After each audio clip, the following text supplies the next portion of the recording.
Hi friends, welcome to Chandra's Kitchen. இதுவரைக்கும் சந்திராஸ் கிச்சனை subscribe செய்யாதவர்கள் ரெட் கலர் சப்ஸ்கிரைப் பட்டனை ப்ரெஸ் பண்ணி சப்ஸ்கிரைப் பண்ணிக்கோங்க. கூடவே பக்கத்தில் இருக்கிற பெல் பட்டனை ப்ரெஸ் பண்ணுங்க. எங்களுடைய அப்டேட்ஸ் உடனுக்குடன் உங்களை வந்து சேரும். இன்னைக்கு நம்மளுடைய நிகழ்ச்சியில விநாயகர் சதுர்த்திக்கான பூஜை முறையை தான் பார்க்க போறோம். இந்த செப்டம்பர் மாதம் 13/9/2018 அன்னைக்கு விநாயகர் சதுர்த்தி வருது. அதுக்கான பூஜை முறையை தான் நான் இன்னைக்கு உங்களுக்கு கூட ஷேர் பண்ண போறேன். இந்த விநாயகர் சதுர்த்திக்கு நம்ம எப்படி பூஜை பண்ணுறது, என்னென்ன பிரசாதங்கள்லாம் செய்யலாம் அப்படின்றத பற்றி பார்க்கலாம். நான் சிறப்பான முறையில் எப்படி இந்த பூஜை முறையை பண்ணுறதுனும் எளிமையான முறையில் இந்த பூஜை எப்படி பண்ணுறதுனும் நான் உங்க கூட ஷேர் பண்ண போகிறேன். இந்த வீடியோவை முழுக்க பாருங்கள். இந்த வீடியோ உங்களுக்கு பிடிச்சிருந்ததுன்னா லைக் பண்ணுங்கள். உங்களுடைய ஃபீட்பேக்கை எங்களுக்கு சொல்லுங்கள். விநாயகர் அப்படின்னு பார்த்தீங்கன்னா முதல் கடவுள் அப்படின்னு சொல்லுவாங்க. நம்ம எந்த ஒரு பூஜை பண்ணுறதுனாலும் முதல்ல நம்ம விநாயகரை துதித்து தான் பூஜையை தொடங்குவோம். அதுக்கப்புறம் தான் எல்லா விதமான கடவுள்களையும் நம்ம பிரார்த்தனை செய்வோம். எந்த ஒரு சங்கடமும் இல்லாமல் நம்ம வந்து பூஜையை முடிக்கிறதுக்கு விநாயகர் அருள் புரிவார் அப்படின்றது எல்லாராலும் நம்பப்படக்கூடிய ஒரு உண்மை. விநாயகர்னு எடுத்துக்கிட்டிங்கன்னா நம்ம மஞ்சளில் பிடித்து வச்சாலும் வந்து விநாயகர் தான், மண்ணில் பிடித்து வச்சாலும் விநாயகர் தான். இந்த மாதிரி ரொம்ப எளிமையாக நம்ம வந்து பூஜை முறையை தொடங்கலாம். நம்ம வந்து ஒரு பிள்ளையார் வாங்கி வைக்கிறது அவரவருடைய வழக்கப்படி நம்ம வந்து வாங்கி வைக்கணும். மண்ணால் ஆன பிள்ளையாரோ இல்லை வந்து வர்ணம் பூசப்பட்ட பிள்ளையாரோ வந்து வாங்கி வைக்கிறது வழக்கம். இன்றைக்கி நம்ம முன்னாடியே வீடியோ பண்ணுறதுனால விநாயகரை வந்து என்னால் மண்ணால் செய்யப்பட்ட விநாயகரை வாங்கி வைக்க முடியல. விநாயகருக்கு பூக்கள் அப்படின்னு பார்த்தீங்கன்னா சாமந்தி, எருகம்பூ, அருகம்பில் இது ரொம்ப முக்கியம். அதுக்கப்புறம் வந்து பத்தரை அப்படின்னு சொல்லக்கூடிய 21 வகையான இலைகளை வந்து நம்ம வந்து இந்த விநாயகர் சதுர்த்தி அன்னைக்கு பூஜை பண்ணுறது ரொம்ப விசேஷம். இந்த பத்தரை அப்படின்னு சொல்லக்கூடிய பூக்கள் வந்து தனியாகவும் விற்பாங்க. அப்படி இல்லைன்னா நம்ம வந்து அதை வாங்கி வச்சு பூஜை பண்ணலாம். அதுக்கப்புறம் பார்த்தீங்கன்னா தேங்காய், வாழைப்பழம், வெற்றிலை பாக்கு இதெல்லாம் நம்ம வாங்கி வச்சுக்கணும். பழங்கள் அப்படின்னு எடுத்துக்கிட்டிங்கன்னா பேரிக்காய், வெள்ளாம்பழம், கடலக்காய், கரும்பு, சோளம், கம்பு இதெல்லாம் நம்ம வாங்கி வைக்கணும். ஆப்பிள், சாத்துக்கொடி, மாதுளை, கொய்யா, திராட்சை இதெல்லாமும் நம்ம வாங்கி வச்சுக்கலாம். அதுக்கு அடுத்தது பார்த்தீங்கன்னா பிரசாதங்கள்ல முதல் இடம் பிடிக்கிறது வந்து கொழுக்கட்டை.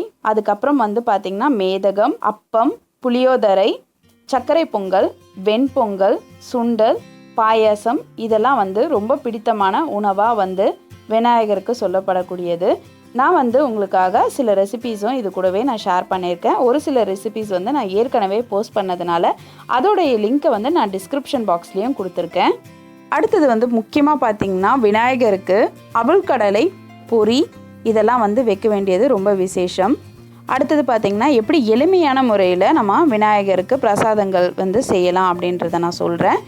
எளிமையான முறையில் நீங்கள் பழங்கள் எல்லாமே வாங்கி வைக்க முடிஞ்சாலும் வாங்கி வைங்க. அப்படி இல்லைன்னா வெள்ளாம்பழம், பேரிக்காய் இதெல்லாமும் மட்டும் வாங்கி வைக்க முடிஞ்சாலும் வாங்கி வைங்க. இல்லைனா வெற்றிலை பாக்கு, வாழைப்பழம், கரும்பு இதை வந்து வாங்கி வச்சிங்கனாலும் போதும். பிரசாதங்கள் பார்த்திங்கன்னா கொழுக்கட்டை வந்து முக்கியமாக செஞ்சு வைக்கணும்.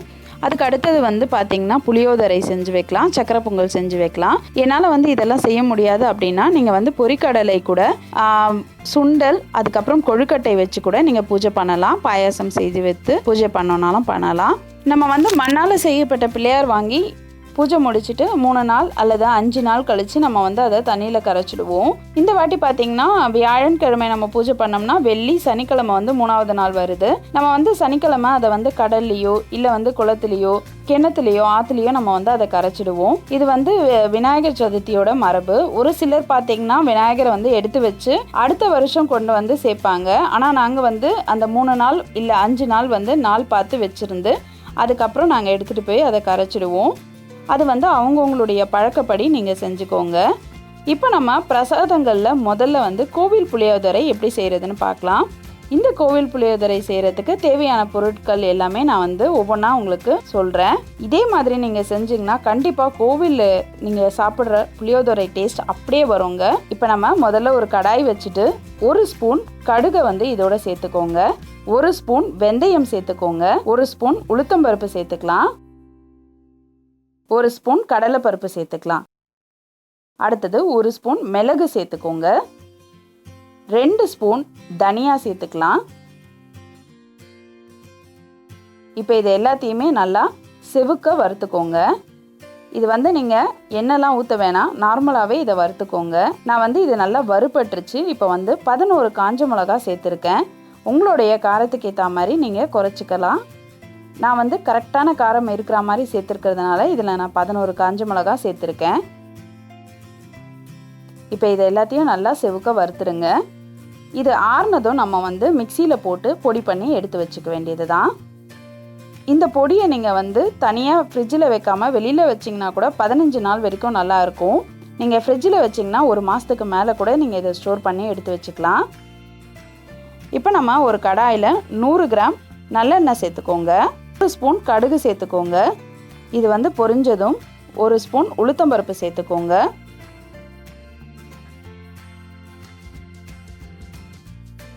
1 ஸ்பூன் கடலைப்பருப்பு சேர்த்துக்கோங்க.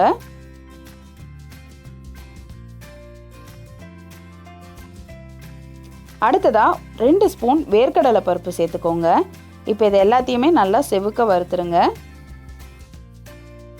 கருவேப்பிலை 2 கொத்து நம்ம சேர்த்துக்கலாம். இப்போ இதை வந்து நம்ம நல்லா வதக்கிடலாம். அடுத்தது நம்ம புளிக்கரைச்சல் சேர்த்துக்கலாம். 1/2 கிலோ சாதத்துக்கு வந்து 100 கிராம் புளிக்கரைச்சல் வந்து சரியாக இருக்கும்.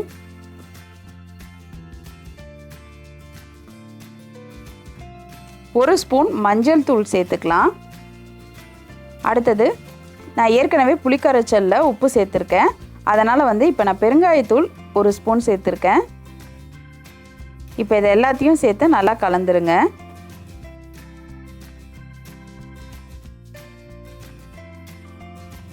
ஒரு துண்டு வெல்லம் வந்து இதோட சேர்த்துக்கோங்க. சேர்த்துட்டு இதை நல்லா கலந்து இது நல்லா கொதிக்க விடுங்க.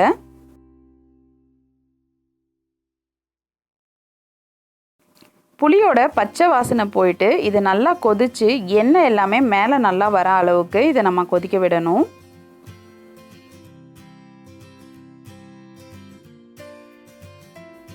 இப்போ பச்சை வாசனைலாம் போயிடுச்சு. நம்ம ஒரு வாட்டி இதை நல்லா கலந்து விட்டுறலாம். எண்ணெய் வந்து கொஞ்சம் கொஞ்சமாக மேலே வர ஆரம்பிச்சிருக்கு.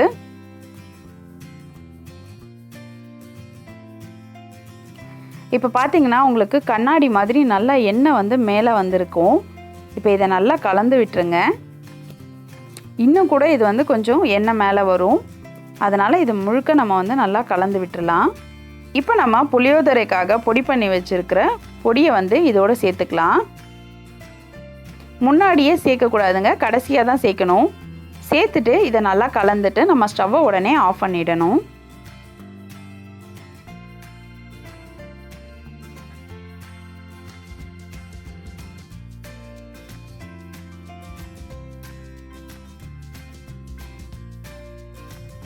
இந்த குழம்பு நல்லா கொதிச்சதுனால பார்த்திங்கன்னா நம்ம பொடி போட்ட உடனேயே நல்லா வாசனை கொடுக்கும். இப்போ இதை நல்லா கலந்தாச்சு. இப்போ நம்ம கொஞ்சம் ஆற விட்டுட்டு நம்ம வந்து உதிராக வடித்து வச்சுருக்கிற சாதத்தை இதோட கலந்துக்கலாம். சாதம் பார்த்திங்கன்னா நம்ம வடிக்கும் பொழுதே 1 ஸ்பூன் நல்லெண்ணெய் விட்டிங்கன்னா நல்லா வந்து உங்களுக்கு ஒட்டாமல் ஒன்றோட ஒன்று இல்லாமல் தனித்தனியாக உங்களுக்கு சாதம் வரும். 1 ஸ்பூன் நல்லெண்ணெய் விட்டு நீங்கள் வடிச்சுக்கோங்க. சில பேர் வந்து மஞ்சள் தூள் கூட சாதத்தோடு சேர்த்துருவாங்க. ஆனால் நான் புளிக்குழம்புல சேர்த்ததுனால இதோட சேர்க்கலை. நீங்கள் அப்படி மஞ்சள் தூளை சாதத்தில் சேர்க்குற மாதிரி இருந்தால் புளிக்குழம்புல சேர்க்க வேணாம். இப்போ இதை வந்து நல்லா கலந்து விட்டுருங்க. சாதம் வந்து உடையாத மாதிரி நல்லா கலந்து விடுங்க.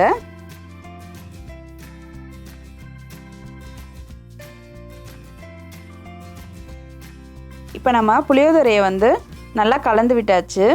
இதுக்கு மேலே நம்ம பச்சை கருவேப்பிலையை வந்து சேர்த்துடணும். அப்போ தான் வந்து உங்களுக்கு நல்ல ஒரு வாசனை கிடைக்கும். நம்ம ஏற்கனவே கருவேப்பிலை போட்டிருந்தாலும் பச்சை கருவேப்பிலை வந்து இதோட சேர்க்கும் பொழுது நல்ல ஒரு வாசம் கொடுக்கும், நல்ல டேஸ்ட்டாகவும் இருக்கும்.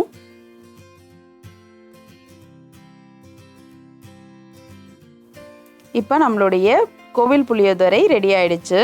அடுத்ததாக நம்ம வந்து கொழுக்கட்டை எப்படி செய்கிறதுன்னு பார்க்கலாம். ஏற்கனவே நான் மாவை வந்து வேக வச்சு எடுத்து வச்சுருக்கேன்.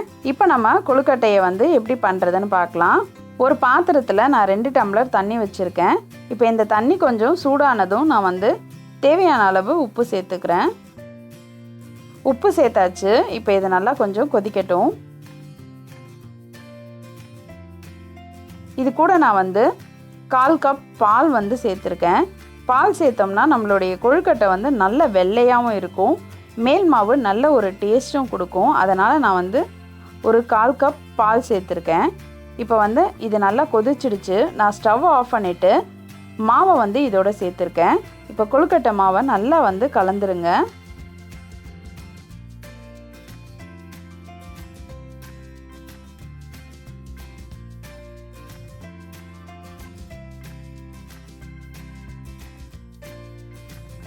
இப்போ இதை நல்லா கலந்து நம்ம வந்து உருண்டை பிடிக்கிற பதத்துக்கு எடுத்தாச்சு.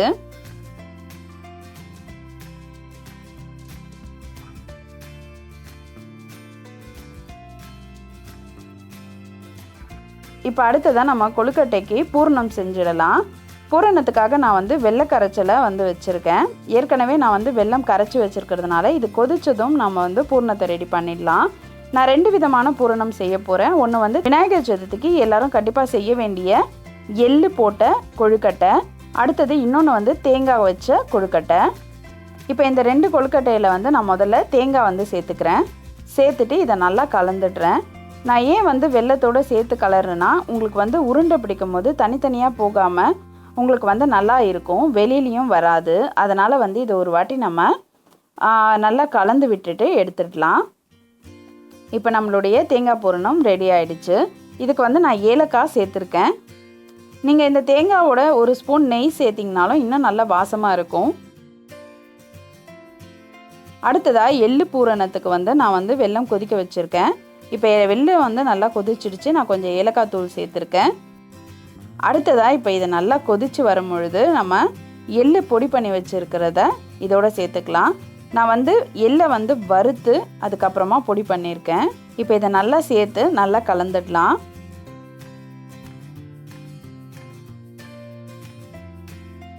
இந்த மாதிரி நம்ம செஞ்சு வச்சுக்கும் பொழுது பார்த்திங்கன்னா பிரிஞ்சு போகாது. இப்போ நான் வந்து ஸ்டவ் ஆஃப் பண்ணிட்டேன். இப்போ நான் 2 விதமான பூரணத்தை கொழுக்கட்டையில் எப்படி வைக்கிறேன்றதை உங்களுக்கு நான் காமிக்கிறேன். அதுக்கு முன்னாடி நான் வந்து எள்ளு உருண்டை வந்து ஒரு 5 பிடிச்சி தனியாக வச்சிடுறேன். இது வந்து விநாயகருக்கு வந்து எள்ளுருண்டை வைக்கணும் அப்படின்றதுனால இதை நான் வந்து தனியாக உங்களுக்கு செஞ்சுருக்கேன். அடுத்தது வந்து தேங்காய் பூரணத்தையும் நான் வந்து உருண்டை பண்ணி வச்சுக்கிறேன். ஏன்னா கொழுக்கட்டையில் நம்ம வைக்கும் பொழுது தனித்தனியாக ஒவ்வொரு வாட்டி எடுத்துகிட்டு இருந்தோம்னா நமக்கு வந்து அந்த கலர் வந்து அதில் ஒட்ட ஆரம்பிக்கும். அதனால் நான் வந்து முதல்லையே வந்து உருண்டை பிடிச்சி வச்சுக்கிட்டோம்னா எடுத்து வச்சுக்க ஈஸியாக இருக்கும்.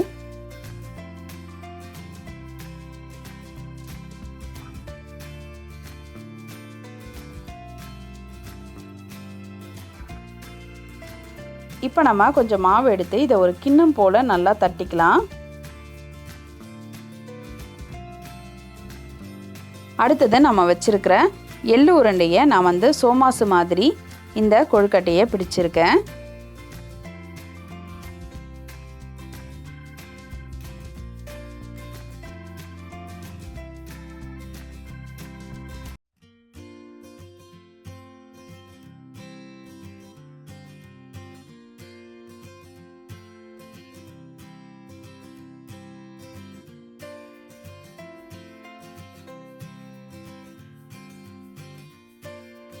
அடுத்ததாக ஒவ்வொரு பூரணத்தையும் நம்ம வந்து தனித்தனியாக இதே மாதிரி செஞ்சு வச்சிடலாம். உங்களுக்கு வந்து இந்த கொழுக்கட்டை ரொம்ப சாஃப்டாக நல்லாயிருக்கும். அதனால தான் நான் வந்து சுடு தண்ணியில் கொதிக்கும் பொழுது போட்டு கலர்னேன். அதனால் வந்து உங்களுக்கு நல்ல சாஃப்டாக நல்லா மெத்துன்னு இருக்கும் இந்த மாதிரி கொழுக்கட்டை செஞ்சிங்கன்னா. அடுத்ததாக நம்ம வந்து கொஞ்சம் உருண்டைகளும் பிடிச்சிடலாம். அதே மாதிரி நம்ம கிண்ணம் போல் செஞ்சுட்டு எள்ளு உருண்டையோ இல்லை தேங்காய் உருண்டையோ நம்ம வந்து இதுக்குள்ளே வச்சுக்கலாம். வச்சுட்டு இதை அப்படியே நம்ம மூடி நல்லா உருண்டையாக இதை பிடிச்சிடலாம். இந்த மாதிரி எல்லா பக்கமும் சமமாக வரா மாதிரி பிடிச்சிடுங்க. நம்ம வந்து வெல்லத்தை போட்டு கூட நம்ம பிடி கொழுக்கட்டையும் பிடிச்சி வைக்கலாம். அதுவும் ரொம்ப விசேஷம். நான் வந்து இதை மட்டும்தான் இன்றைக்கி செஞ்சுருக்கேன். இப்போ நம்ம எல்லா கொழுக்கட்டையும் பிடிச்சாச்சு. இதை நம்ம இட்லி குக்கரில் வச்சு வேக வச்சு எடுத்துடலாம். இட்லி குக்கரில் பார்த்திங்கன்னா நம்ம வந்து தண்ணி ஊற்றி அதுக்கப்புறம் வந்து தட்டு மேலே ஒரு துணி வந்து வெள்ளை துணியை போட்டுடலாம். இதை வந்து கொஞ்சம் நான் ஈரம் பண்ணி போட்டிருக்கேன். இப்போ இதுக்கு மேலே வந்து நம்ம கொழுக்கட்டையை வச்சிடலாம். ஈரமான துணியில் நம்ம வச்சோம்னா இது ஒன்றோட ஒன்று ஒட்டாமல் நமக்கு எடுக்க ஈஸியாக வரும். அதனால் நான் இந்த மாதிரி வச்சுருக்கேன்.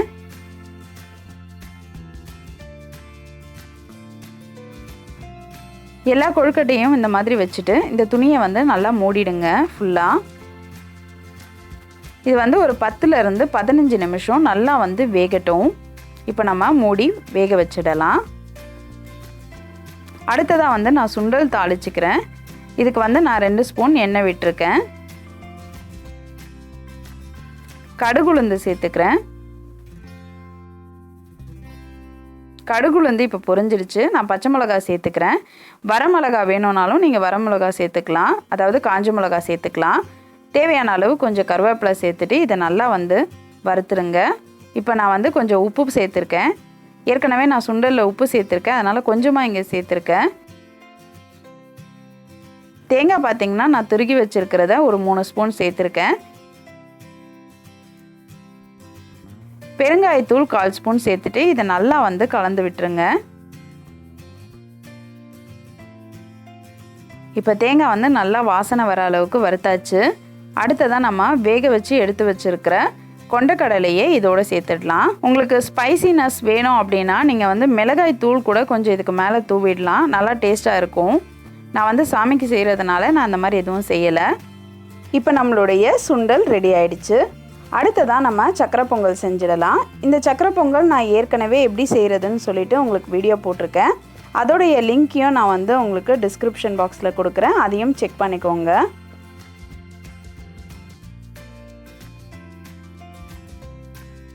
இப்போ நம்மளுடைய சக்கரை பொங்கல் ரெடி ஆயிடுச்சு.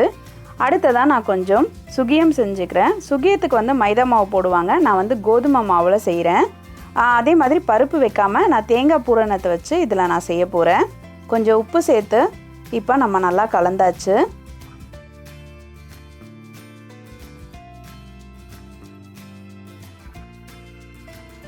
இந்த மாதிரி நம்ம நல்லா எடுத்து விடுற மாதிரி கலந்துக்கோங்க.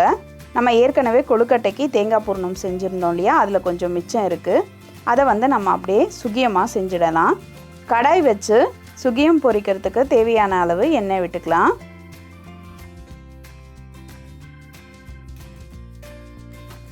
இப்போ நான் வந்து தேங்காய் பூரணத்தில் மாவை நினச்சி இதை வந்து விட்டுருக்கேன். இப்போ பார்த்திங்கன்னா நம்மளுடைய சுகியத்தை நம்ம திருப்பி போட்டுடலாம். நம்ம வந்து பாசிப்பருப்பில் செய்யலாம், கடலைப்பருப்பு வச்சு செய்யலாம். அதுக்கப்புறம் வந்து பார்த்திங்கன்னா பச்சை பயிறு வந்து நம்ம வச்சும் செய்யலாம், ரொம்ப நல்லா டேஸ்ட்டாக இருக்கும்.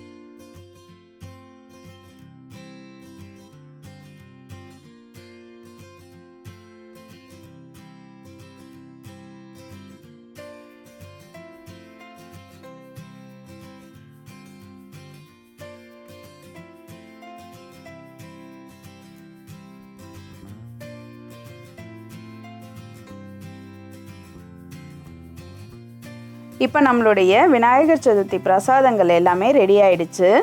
நம்ம வந்து விநாயகரை அலங்காரம் பண்ணி வச்சுருக்கோம். நான் வந்து இப்போ சிம்பிளாக தான் அலங்காரம் பண்ணியிருக்கேன். விநாயகர் சதுர்த்திக்கு கொஞ்சம் நல்லா பண்ணலாம் அப்படின்றதுனால நீங்கள் முக்கியமாக வந்து அருகம்பில், அதுக்கப்புறம் வந்து எருகம்பூ வாங்கி வச்சுக்கோங்க. அதே மாதிரி பிள்ளையாருக்கு வந்து நூல் போடணும், அதனால் பூநூலும் வாங்கி வச்சுக்கோங்க.